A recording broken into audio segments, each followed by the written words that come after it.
has been decided. Arsenal Football Club are the 2025-26 Premier League champions. Joao, how are you feeling? I think credit's due, right? Or you have to give credit where credit's due. This was a long time coming for Arsenal, and I know Arsenal fans struggled a lot because a I talk to one on a regular basis, and b I'm family members with a couple of Arsenal fans as well. So look, they've gone through it. They've finally done it. At the beginning of the season, if you were to ask me, I wouldn't be shocked if you said Arsenal were your Premier League champions. And then at the same time, Reese, I was mentioning before in the beginning of the Champions League, Arsenal could go ahead and go all the way. And we talk outside of the show, we talk away from everything. I'm not surprised. I mean, the squad has been a defensive rock. Only 26 goals against them in 37 match weeks played. Again, tip my hat. You finally gone and done it. My respects. Yeah, I mean, as you said, it does feel, or it did feel like it was a long time coming. It was only a matter of time before Arsenal finally got their hands on that elusive Premier League trophy for the first time in 22 years.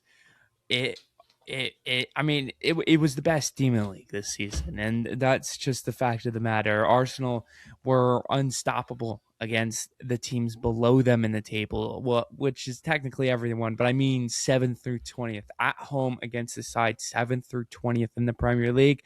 They won every single game, and those were the results that cost Arsenal the title in the last 3 seasons. They were dropping points against these smaller sides that they should have handled with ease, and now they got the job done and they have their hands on the trophy. Yeah, I mean, there's no other way you could put this, right? It's we talked about it last season. Arsenal can't hold up against these mid to lower side teams.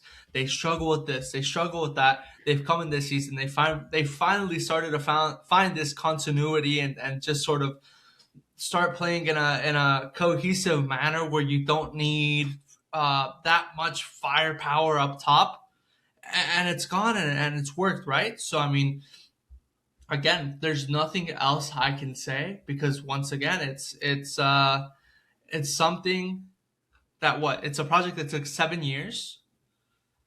He came in 2019. He came in November, December 2019. So let's say anywhere from 6 to 7 years. Okay. Again, these are what these projects are about.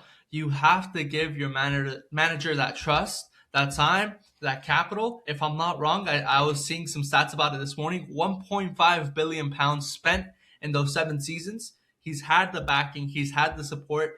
Mikel Arteta has finally come and done it, and I think that's an example that clubs who are rebuilding have to go ahead and follow. But once again, you have to choose the right guy because if you give him that time, if you give him that money, and he doesn't perform, it's quite simply the manager wasn't there doing his job the way he was supposed to.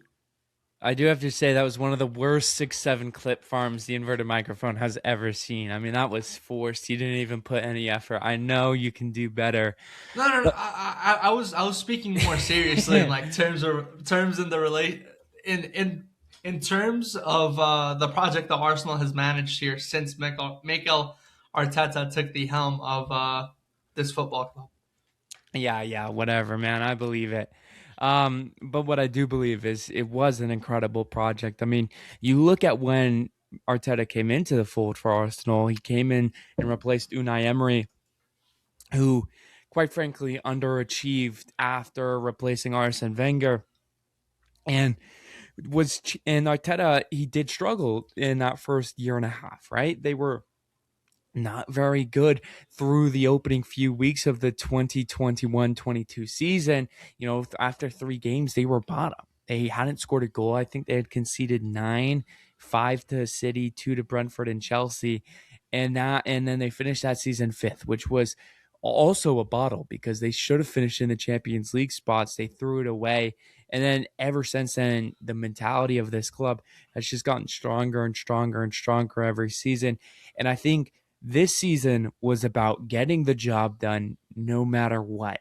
figure out a way to get these results. That's why Arsenal have won 4 of their last 6 matches in all competitions by a scoreline of 1-0, because they are not trying to overcomplicate things. They are trying to win these matches.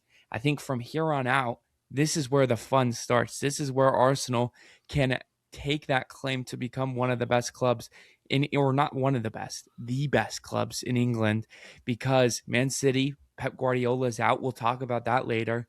I forgot to even think about that. Arne Slot with Liverpool hasn't quite clicked, and United's ways off from being at this level, and Arsenal just need to take control, and I think that's what they're destined to do from here on out. Yeah, I think so, and I think that as long as Arsenal continues to trust in Arteta, and obviously they continue bringing in these pieces to sort of phase out the now aging, obviously older pieces on this squad, which even then the squad isn't even that old. They'll be in a very cushy spot, and I mean you're also playing the title of best club in Europe here in what, a week and a half or so, Yeah, against Paris. So it's definitely exciting times for Arsenal fans, and again, it's a roller coaster. We'll have to see how it loops, how it turns. But in the meanwhile, if you're an Arsenal fan, soak it up. yeah, that was a good how the wind blows. Wait and see. I'm proud of that one, Joao. I mean, again, the scenes at the Emirates, they have been absolutely incredible. Exactly what you'd hope them to be for a team that hasn't won a title in 22 years. Joao, any other thoughts you have on Arsenal winning the league? No, honestly, I the only thing I found funny from this was they pulled up the clip of that one Man City fan who had the bottle, Oh who yeah. had the Arsenal bottle, and then they interviewed him after the game, and he was like, "I didn't want the attention. I didn't want this. I didn't want that."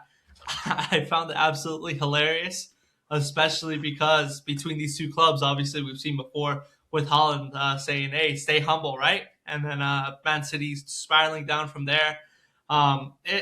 It'll definitely be interesting to see how Manchester City tries to rebuild and come back, and if Enzo Maresca is able to implement a competent system in the first couple of seasons here being back with Man City, but that's another tale for another time.